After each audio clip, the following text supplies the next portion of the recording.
Okay, Jayashree Pradhan here from Darjeeling. Yes, sir. Before we start, can you introduce yourself? Few sentences, 2-3 Yes, sir. sentences. So my name is Jayashree Pradhan. I have been born and raised in Darjeeling district. I did my schooling from Loreto Convent itself, after which I did my legal education from Karnataka State Law University in Bangalore. I also have an interest in music where I have learnt classical music from Trinity College London, and I'm an avid reader as well. Okay, now you also given your first choice in both IAS and IPS as West Bengal, the first choice. Yes, sir. So obviously you are born and brought up in Darjeeling, which is basically West Bengal only. Now West Bengal, they are passing through difficult times. Even the entire world says, of course the West Bengal people of West Bengal they don't say, but people of entire world says they are passing through very, very difficult times in terms of everything, industry, employment, political stability, meaning in the sense ki political instability by the way of Gunda violence. The people are not. It used to happen long ago in 70s in West Bengal, in Calcutta. This again has come back. Now, as a true, I will not say you are a true this thing. You are from West Bengal, so like your entire life here, Darjeeling. So what will be, suppose God willing, you get Darjeeling, the West Bengal cadre only, and you are in a position to, you are Home Secretary, by you become Home Secretary, and God willing, the present dispensation is still there. You are in a position to Home Secretary West Bengal, you are in a position to advise the Chief Minister. So these are the problems. What will be your main? I'm talking from the law and order problem. The entire, what ails West Bengal now? So what ails West Bengal? What are the 4-5 points? Main problems according to you the ail West Bengal, and secondly, what will be a prescription to read the state, the glorious state actually, to read these of those problems, passive problems, and then what should be done to read the state of these problems. Yes, sir. So first the problems, there are multiple problems.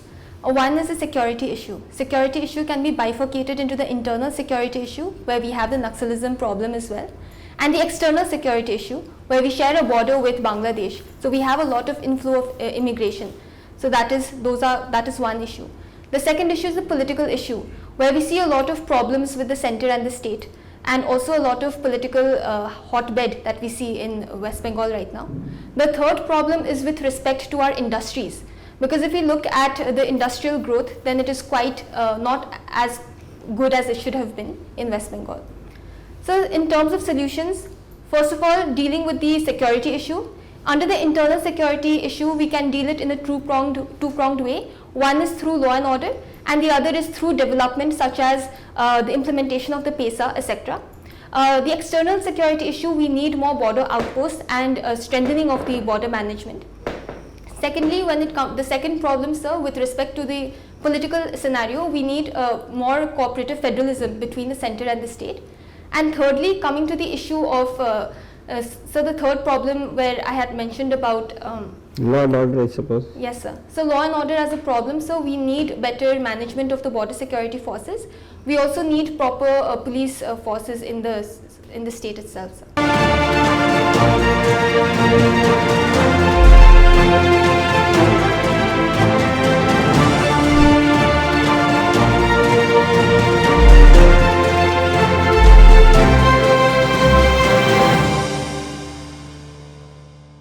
The political violence. Yes, sir. What about political violence? So the political violence is indeed very regrettable, and which is why we need to foster a sense of cooperative federalism within the state itself. And so we need proper management in terms of the law and order security forces. We need 24/7 surveillance as well, especially in those hotbed areas.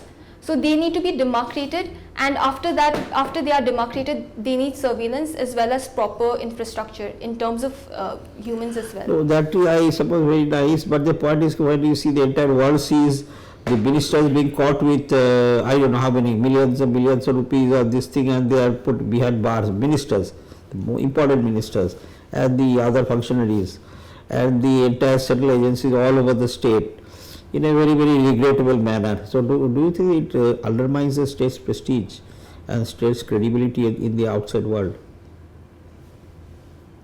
So unfortunately, I would say yes, it does degrade it in a certain way, especially when we look at the recent issue that have come up at Sandesh Khali. So such instances do put a mark on the credibility of the state, which is why, sir, we need proper redressal mechanisms, and we not only redressal mechanisms, but we need a strengthened police force and a more neutral workforce that is present there, that can provide justice to the people, sir. Thank you. Okay, Jayashree, since there is no East Bengal, then why West Bengal?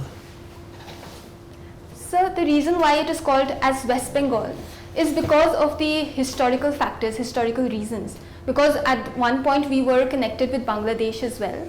And so in 2011, in fact, there was an attempt made by the state to change the name from West Bengal, but it was rejected by the center. So the name has continued, sir. Okay. Your subject is law. Yes, sir. Can you tell me at what point a contract is complete?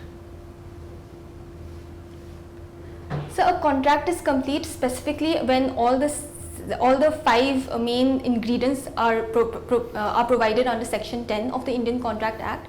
Apart from that, sir, a contract is completed when it is communicated under Section 4 of the Indian Contract Act.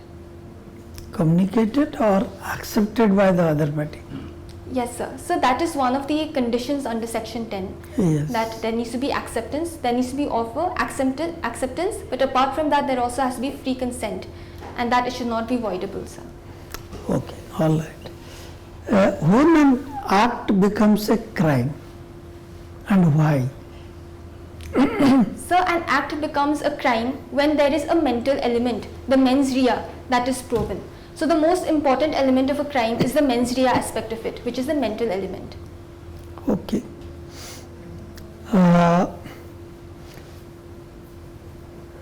Your first preference is Indian Foreign Service. Yes, sir. Yeah. Russia has been our old friend. But after the Russia-Ukraine war, Russia has moved quite close to China. And even North Korea is now supplying arms, and there are visits among them with Russia. So there is sort of an axis, Russia, China, North Korea. So, and our relationship with China is not so good. We have border disputes, we have so many other things. So, suppose we have some problem or a war with China, you think Russia will support us, or we should seek the help of America? So I think the strategy that India follows today is something that it should continue to follow in the future as well, specifically in the context of growing Russia-China relations, which is to maintain strategic autonomy and not to be overly dependent on one particular country, but rather to diversify its options. So while we have Russia and the Treaty of Friendship that we have in 1971, now we are also diversifying our relations with France. Apart from that, we also have close relations with US. So I feel, sir, that if we are able to diversify our options, then it will come in handy even in the future, sir. So what we are doing to contain China or to face such a situation? So I would like to answer that in a two-pronged manner. Internally, what we are doing is that we are sort of strengthening our internal structure through the Vibrant Villages program, the Border Area Development program, and also the strengthening of our military forces, where we have undertaken a lot of positive mechanisms such as positive indigenization list and the theaterization of the military that we have taken up. So that is on the internal front. On the external front, what we are doing, sir, is we are engaging in multilateral institutions. We have the SCO, we have the UN, we have other BRICS, and we have other such multilateral associations as well. So we are engaging with other multilateral institutions, we are engaging with other external countries as well, which acts as a which acts as a sufficient pressure point on China to. We have something in the Indo-Pacific. Yes, sir. We do have the Quad in the Indo-Pacific region, sir. Okay.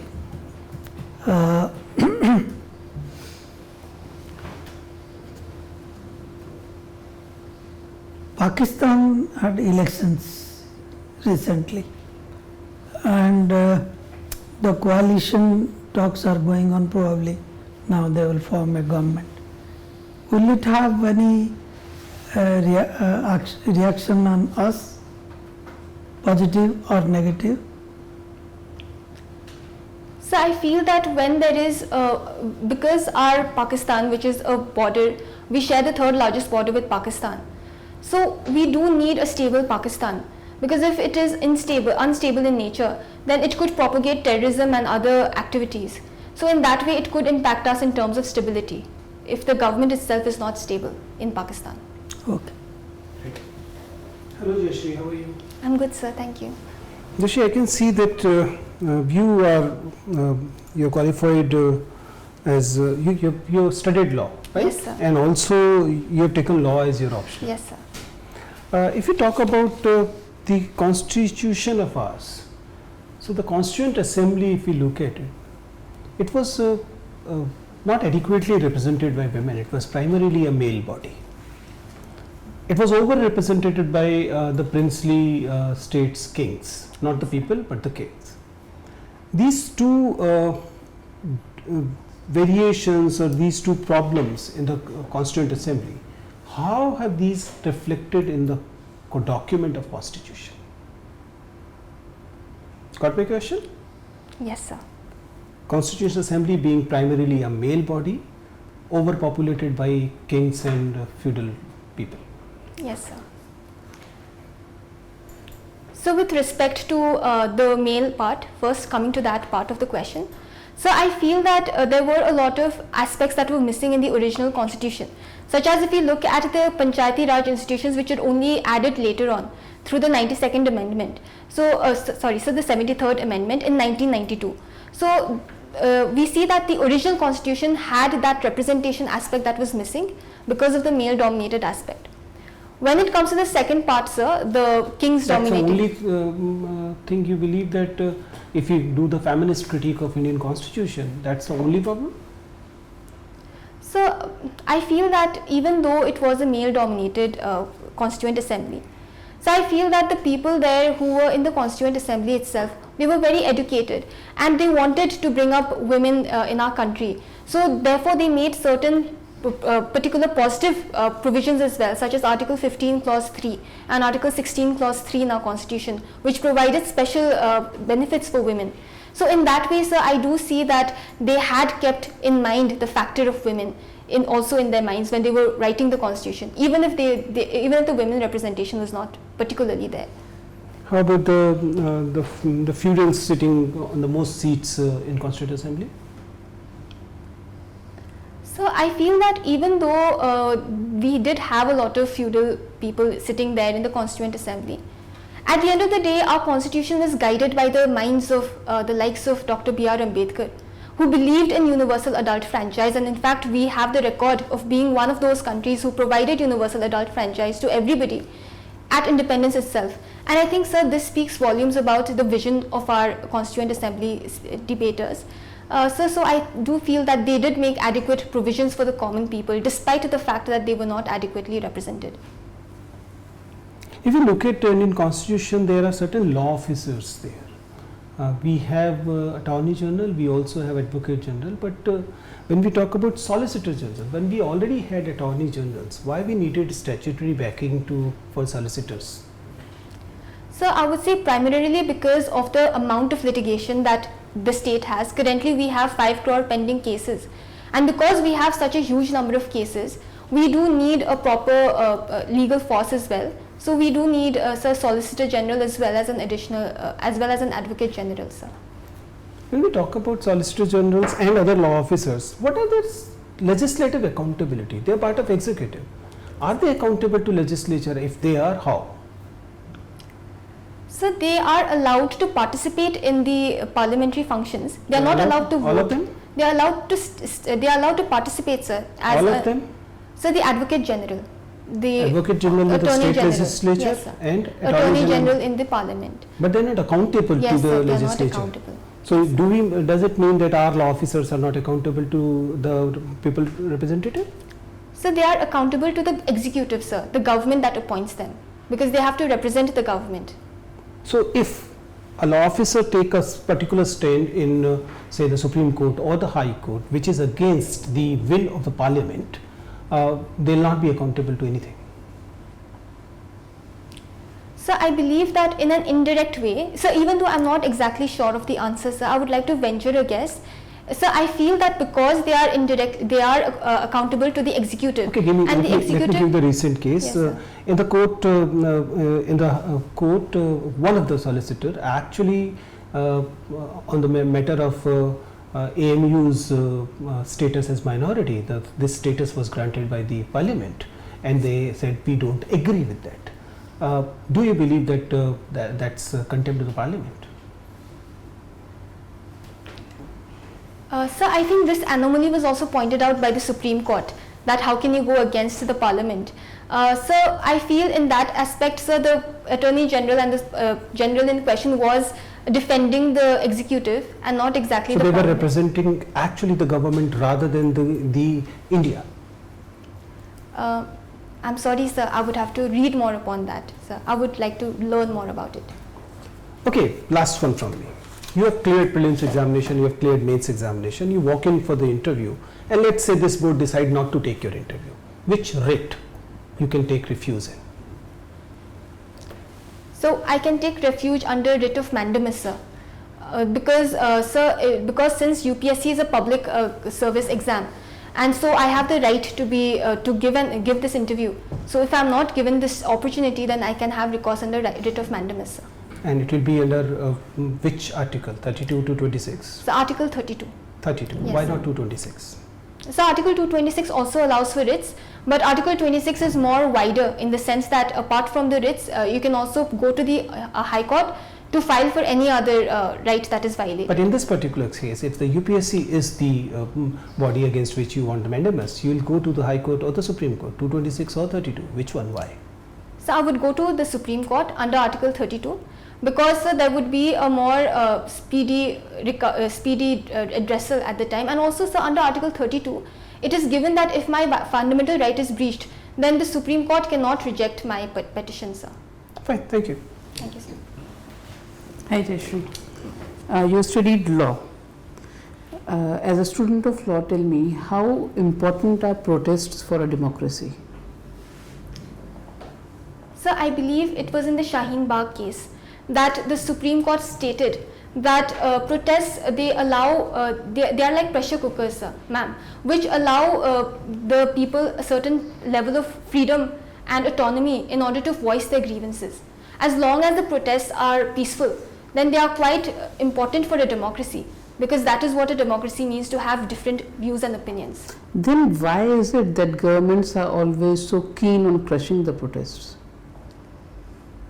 Ma'am, I would say that as usually those protests also have a tendency of getting violent, and because of this tendency the government is keen on subduing them. Alright, if you look at the growth histories of India and China, you see different form of governance in both these countries. Do you think that democracy is a better way of governance, or do you think is it autocracy? So definitely, ma'am, definitely democracy is a better way of governance.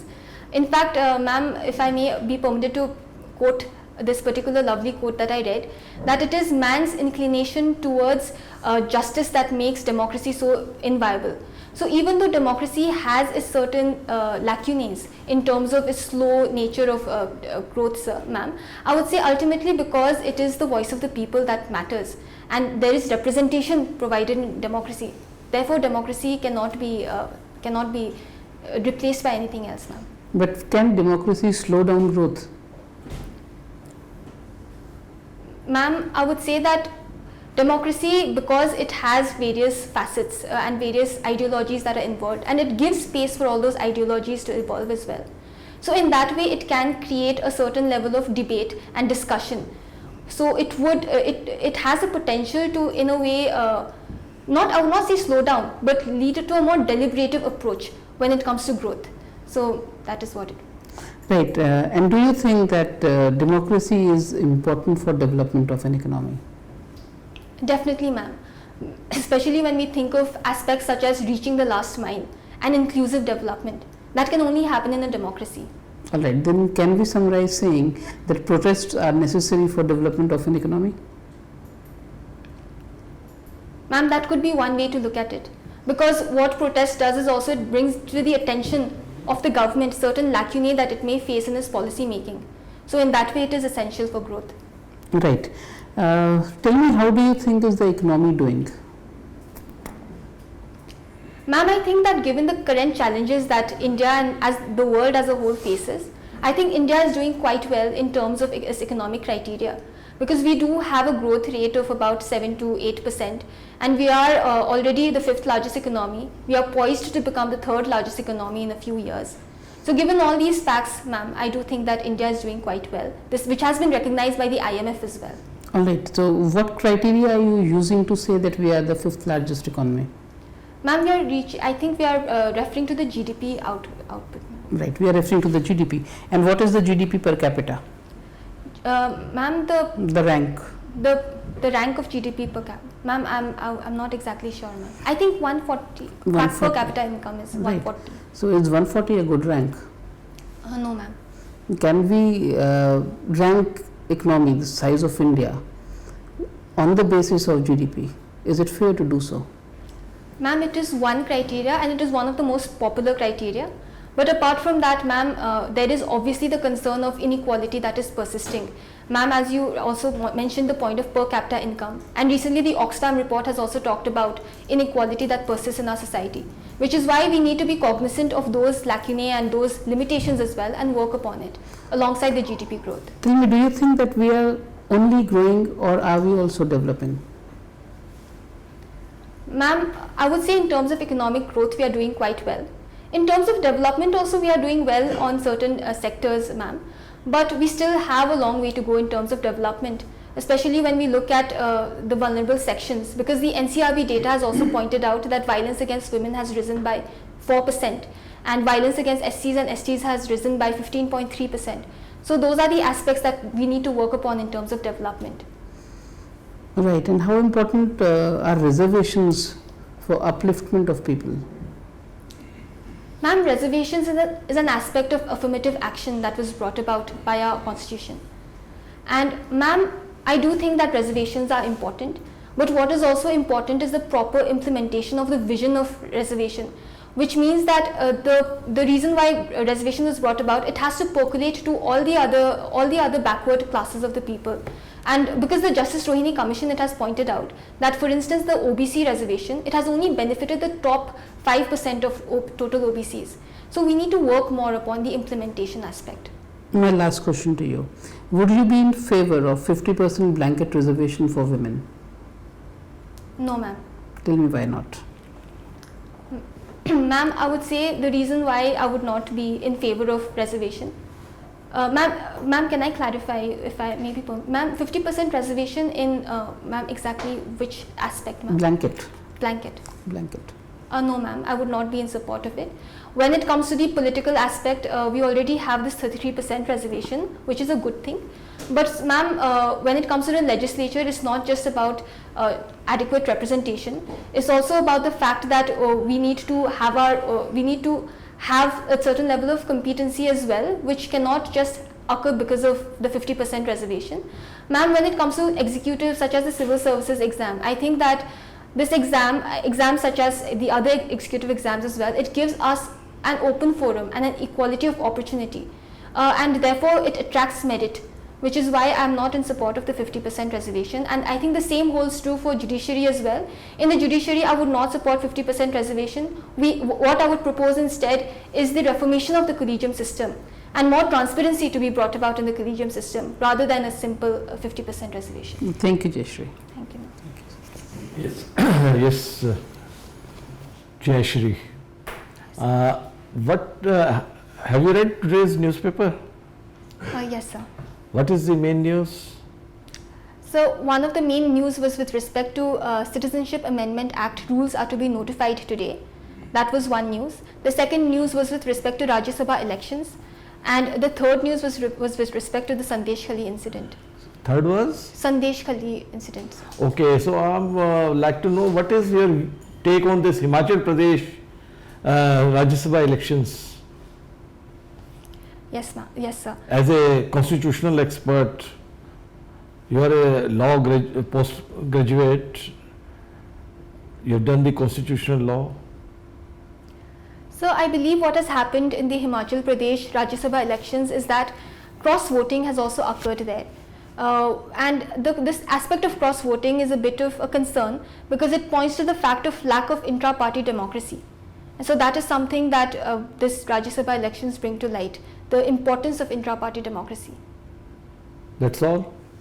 What is going to happen to the state government? Like what could be the impact on the state government of Himachal Pradesh?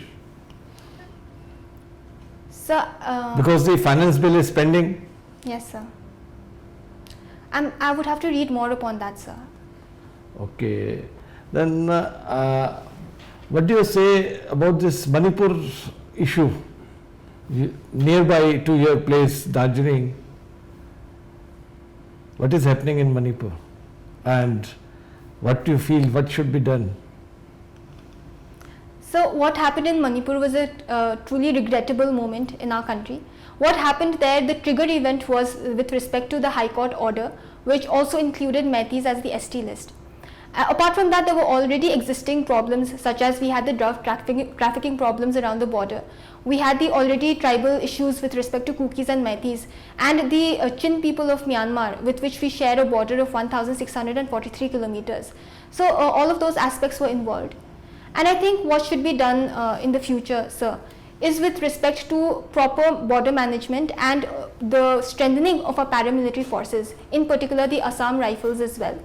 That is one aspect. The second thing is we need to focus on dialogue and negotiation, because even if we look at the certain ULFA movements, sir, we've had dialogue and negotiations there. So what do you feel, whether the government with the might of 145 crore people, problem in a 30 lakh state couldn't be solved for 7-8 months or 9 months?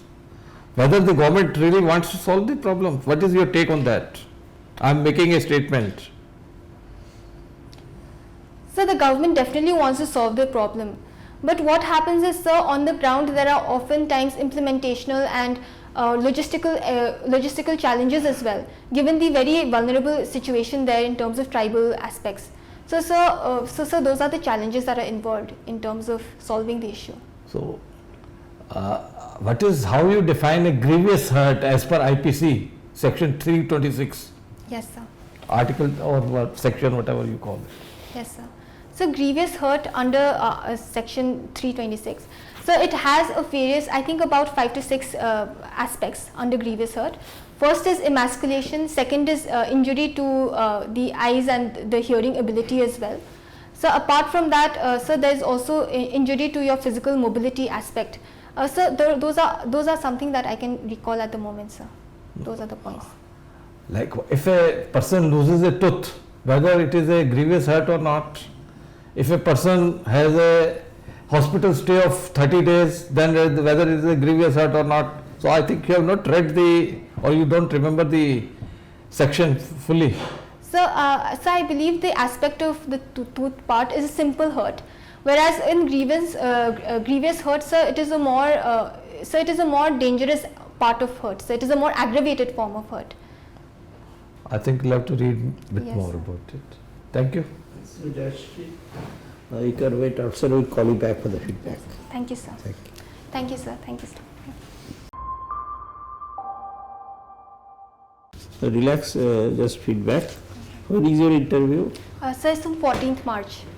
14th March. No? So you got 2 weeks, played 2 weeks, a little more than 2 weeks. Enough time.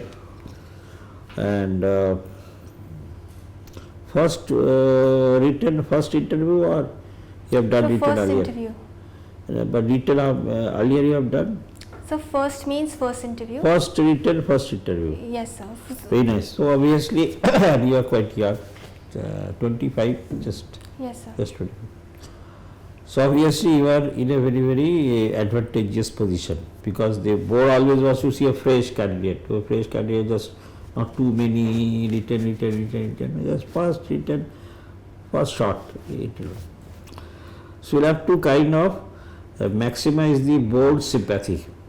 Plus you are a lady candidate, women candidate from a mountainous region, which is obviously Darjeeling, in one part of the country, racked by so many Gorkhaland problems, etc., etc. Everybody knows all that.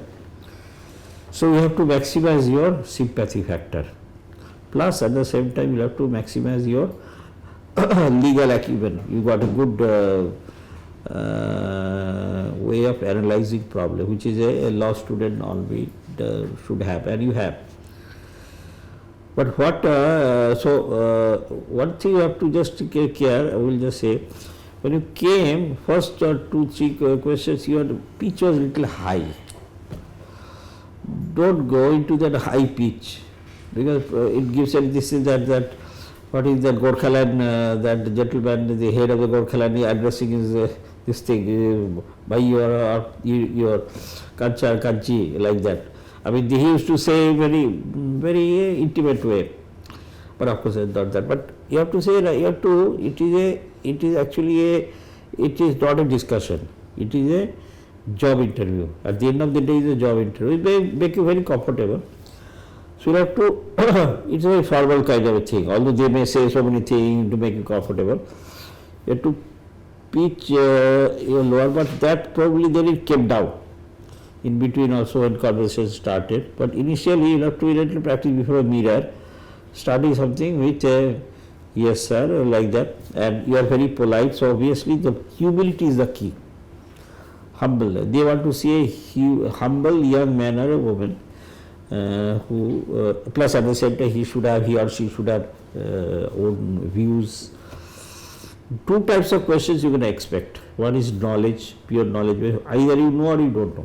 Don't guess, please. If you don't know, you can take a guess. Can I make a guess, sir? Take permission. If they say, normally they say, then you take a guess, make a guess, of course. And if it goes wrong, you won't be held responsible. But if you, without permission, you say some wild goose chase kind of a thing, then it doesn't look wild. Opinion, you can't say, I don't know. So many things are happening, you must have an opinion. There, you know what you have to do, you are doing also very nicely. Listen to the question till the end. Now the interviewer, they have a lot of discussion and there are all lot of, because they are framing a question, they have not framed it. So they are first discussing and then they frame. You have to wait till the end. Quietly, patiently, you see what is the basic question they are asking. About a subject, inside a subject, some point. So you have to wait till the end, frame your question, replies in your mind, few seconds, most important point, first point, second important point, second point, third point. Now, those replies also try to give it in a crisp and short way. Bullet points, they call it. In your legal practice also bullets. Your boss will say the legal formula, say just give me a few bullets like that on this topic, like bullets, like a bullet kind of a thing. Sir, I want to submit this for this reason, this like that. And slowly this thing. That gives you an idea that you have thought through the entire thing. And you are saying in a very 360-degree way, you are saying. So it gives a very good impression about the young girl has really thought through the entire thing. That is what. Many things we could not do, in the sense we could not really cover, like Indian economy, general, budget. Apart from law, of course so many things can be said, like all the constitution, all these question of Bharati, all were so many constitution amendments, 13-member bench, 7-member bench, so many things. You are basically, so all these things. And nowadays, of course, all these legal service, downtrodden, basically number of judges low, pendency is quite high, collegium system, but say NJAC, so many controversies, etc., etc. So that, of course, you know, just marshal your thoughts point-wise. And West Bengal, of course, I do, but West Bengal actually, you very nicely sidestepped. You want to have the corruption of the ministers. You sidestepped it nicely. So don't get into, because there is a lot of corruption there in the ministers, even in the chief minister also, that coterie actually. Not she maybe, but the coteries around her.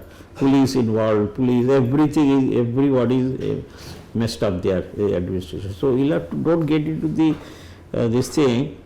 There's just the middle path, sir. It should be the constitution, supreme, and constitution says the preamble, of course, you know by heart. So that kind of a, so they don't go into something like a loop line or something. You know, they may caught. They say, oh, that means their administration is not well. So that means their president's, that what you call that, Rashtrapati Shasana or something. Should it be done like that? You go into a loop, then the religion, Ayodhya has happened. Gyan Bapi. This is India becoming a majoritarian state? India is becoming a Hindu Rashtra, something. These also, they are very controversial. Constitution is supreme, equality before law, and everybody is equal before law. That is the talisman kind of a thing, and there could be pressure. But your view is your view, and you are very nicely saying you are not budging from your view, unless of course you commit a faux pas, some terrible mistake. This thing, and you are saying very nicely, of course, even you are differing also, very nicely you are saying, I sorry sir, I want to kind of, I want my, this is the, there could be other views also, like that, you have space for everybody type.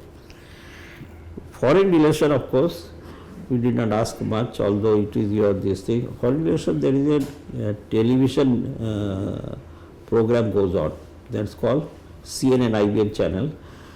There is called First Post. There's a lady anchor does it so nicely. Every day must be here. Yes, sir. See that till the end you see that. So many things become important today, tomorrow there's some other.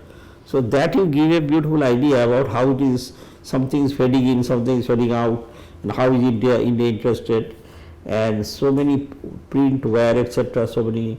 There, what you can do, you note down a few points and make your own kind of a your own. You do it very nicely, of course.